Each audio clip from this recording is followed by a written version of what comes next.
Welcome. இது simply சமையல். நான் உங்கள் ரேகா. எல்லோரும் நலமுடன் இருக்க இறைவனை வேண்டுகிறேன். இன்றைக்கி ஒரு சிம்பிளான சைவ ரெசிபி தான் செய்ய போகிறோம். ஆனால் ரொம்ப சுவையான ஒரு ரெசிபி. எப்பயும் ஒரே மாதிரி சாம்பார் வச்சு அதையே திரும்ப திரும்ப சாப்பிட போர் அடித்தவங்க கண்டிப்பாக இந்த மாங்காய் பருப்பு குழம்பு ட்ரை பண்ணி பாருங்கள். ரொம்ப சுவையாக இருக்கும். இது வந்து ஒரு ஆந்திரா ஸ்டைலில் உள்ளது. இந்த சீசன் முடியறதுக்குள்ளே ஒரு தடவை செஞ்சிட்டிங்கன்னா அப்புறம் நீங்கள் 2-3 தடவை கண்டிப்பாக செஞ்சு சாப்பிடுவீங்க. அவ்வளோ சுவையாக இருக்கும். ஆந்திரா ஸ்டைலில் ஆந்திராய் மாமிடிக்காயை பப்புன்னு சொல்லுவாங்க. இது ரொம்ப டேஸ்ட்டாக இருக்குங்க. ட்ரை பண்ணி பாருங்கள். நம்ம சேனலில் புதுசாக பார்க்குறவங்க சேனல் பிடிச்சிருந்துன்னா மறக்காமல் சப்ஸ்கிரைப் பண்ணிக்கோங்க. பெல் ஐக்கான் கிளிக் பண்ணிவிடுங்க. ஆல் பட்டனும் ப்ரெஸ் பண்ண மறந்துடாதீங்க. வாங்க இப்போ நம்ம கிச்சன் போகலாம்.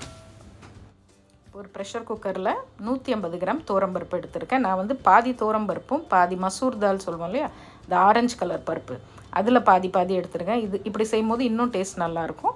இல்லை வெறும் தோரம்பருப்பு மட்டும் கூட எடுத்துக்கலாம், அது உங்கள் ஆப்ஷன் தான். இப்போ அது வந்து 2-3 தடவை நல்லா வாஷ் பண்ணிவிடுவோம். எந்த கப்பில் பருப்பு எடுத்தோமோ அதே கப்பில் 2 கப்பு இல்லை ஒரு 2.25 கப்பு வரைக்கும் கூட நீங்கள் தண்ணி ஊற்றிக்கலாம். இப்போ இது வந்து நம்ம தோட்டத்தில் காய்ச்ச மாங்காய் தான். கொஞ்சம் அப்படி செங்காயாக இருக்குது பாருங்கள். இதில் வந்து ஒரு மீடியம் சைஸ் மாங்காவை இந்த மாதிரி பீசஸாக கட் பண்ணி வச்சுருக்கேன். அப்புறம் வந்து ஒரு வெங்காயம், ஒரு தக்காளி, ஒரு 2-3 பச்சை மிளகா, அப்புறம் கொஞ்சோண்டு வெங்காயம் பொடியாக நறுக்கி வச்சுருக்கேன். அது கடைசியில் தாளிப்புக்கு சேர்க்கறதுக்காக. இப்போ இது எல்லாத்தையுமே அப்படியே நம்ம பருப்பில் சேர்த்துடலாம். ஃபஸ்ட்டு இந்த பச்சை மிளகா, உங்களுக்கு காரம் வேணும்னா இன்னொரு மிளகா கூட சேர்த்துக்குங்க. அப்புறம் மாங்காய், ரொம்ப புளிப்பான மாங்காய் இல்லாமல் ஒரு மீடியமான மாங்காய், எந்த மாங்காய் வேணாலும் நீங்கள் யூஸ் பண்ணலாம். தக்காளி, நல்லா உங்களுக்கு தக்காளி இப்போ கொஞ்சம் விலை அதிகம், இல்லைன்னா 2 தக்காளி கூட சேர்க்கலாம். அடுத்தது நம்மளுடைய மசாலா சேர்க்க போகிறோம். நம்மளுடைய ஃப்ரெஷ்ஷான செந்தூர் மசாலாஸ் வேணுங்கிறவங்க இந்த நம்பரில் நீங்கள் வந்து வாட்ஸ்அப்பில் மெசேஜ் பண்ணுங்கள். ஃப்ரெஷ்ஷான மசாலா உடனே ரெடியாகி உங்கள் வீட்டுக்கே வந்துடும். தேவையானவங்க டிஸ்கிரிப்ஷன் பாக்ஸ்லேயும் டீட்டெயில் இருக்குது, ஆர்டர் போட்டுக்குங்க. இப்போ ஒரு 1/4 டீஸ்பூன் மஞ்சத்தூள் சேர்த்துக்கலாம்.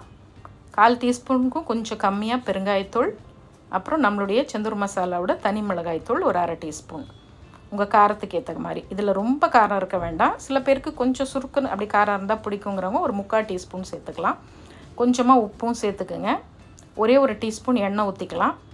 இப்போ எல்லாத்தையும் நல்லா மிக்ஸ் பண்ணி விட்டுட்டு ப்ரெஷர் குக்கர் மூடிட்டு 2 விசில் விட்டால் போகிறோம். எனக்கு குக்கரில் 2 விசில் விட்டாலே பருப்பு நல்லா வெந்துடும். அதனால் கரெக்டாக ஒரு 2 விசில் விட்டு ஆஃப் பண்ணிடலாம். அதுக்கப்புறம் நம்ம தாளிப்பு தான். ஸோ இது 10 நிமிஷத்தில் உங்களுக்கு இது ரெடி ஆகிடும். 2 விசில் விட்டு அந்த ஸ்டீமெல்லாம் போனோன்னா ஆஃப் பண்ணியிருக்கேன். பாருங்கள், சூப்பராக வெந்துடுச்சு. நான் கரண்டி வச்சு அப்படியே மசிச்சாலே மசிச்சிரும். அப்படி இல்லைன்னா நீங்கள் மத்து வச்சு கூட ஜஸ்ட் ஒரு கடையில் கடைஞ்சிக்குங்க. அப்படி ஒரு வாசனையாக இருக்கும்.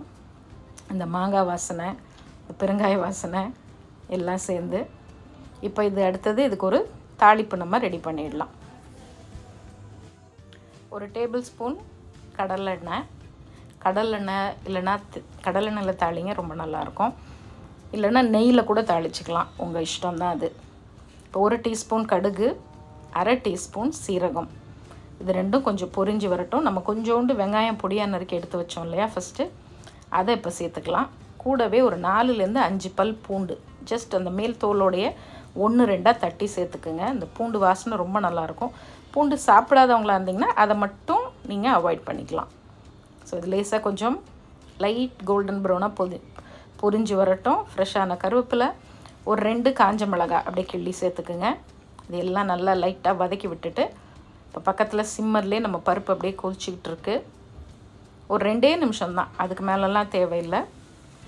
இப்போ இறக்கிறதுக்கு முன்னால், இந்த தாளிப்பு இறக்கிறதுக்கு முன்னால் ஒரே ஒரு துளி, ஒரு 1/4 டீஸ்பூன் கூட இல்லை, அதை விட ரொம்ப கம்மியாக 1/8 டீஸ்பூன் அளவு ஃப்ரெஷ்ஷான அந்த தூள், செந்தூர் மிளகாய் தூள் சேர்த்து அதையும் ஒரு கலக்கி இப்போ பருப்பில் அப்படியே தூக்கி ஊற்றிடுங்க.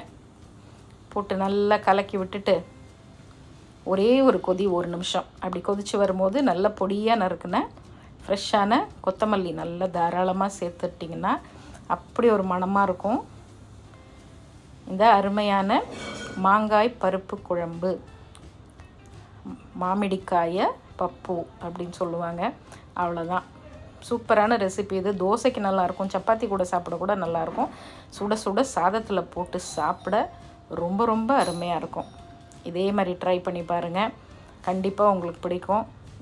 மாங்காய் சீசன் முடிஞ்சிடுறதுக்குள்ளே ட்ரை பண்ணிவிடுங்க. அதுக்கப்புறம் நமக்கு மாங்காயை தேடிட்டு போகணும். இப்போ எங்கெல்லாம் மாங்காய் கிடைக்குதோ சட்டுன்னு வாங்கி வச்சு நீங்கள் இதை ட்ரை பண்ணிடலாம். ட்ரை பண்ணி பார்த்துட்டு எப்படி இருக்குன்னு சொல்லுங்கள். பிடிச்சிருந்ததுன்னா உங்கள் நண்பர்கள் கூட பகிர்ந்துக்கோங்க. செந்தூர் மசாலாஸ் வேணுங்கிறவங்க டிஸ்கிரிப்ஷன் பாக்ஸ்லேயும் டீட்டெயில் கொடுத்துருக்கேன். ஆர்டர் போடுங்க. ஃப்ரெஷ்ஷான மசாலாஸ் முதல் தரமான பொருட்களில் தயாரித்து உங்கள் வீட்டுக்கே அனுப்பிட்டுருக்கோம். நிறைய பேர் ஆதரவு கொடுக்குறீங்க. ரொம்ப ரொம்ப நன்றி. அப்புறம் நம்மளுடைய சேனலை ஃபேஸ்புக்லேயும் இன்ஸ்டாகிராம் பேஜ்லேயும் ஃபாலோ பண்ண மறந்துடாதீங்க. இன்னொரு ஃபேண்டாஸ்டிக் ரெசிபியோட மறுபடியும் பார்ப்போம். இது சிம்பிளி சமையல். நான் உங்கள் ரேகா. தேங்க்ஸ் ஃபார் வாட்சிங். Take care. பை.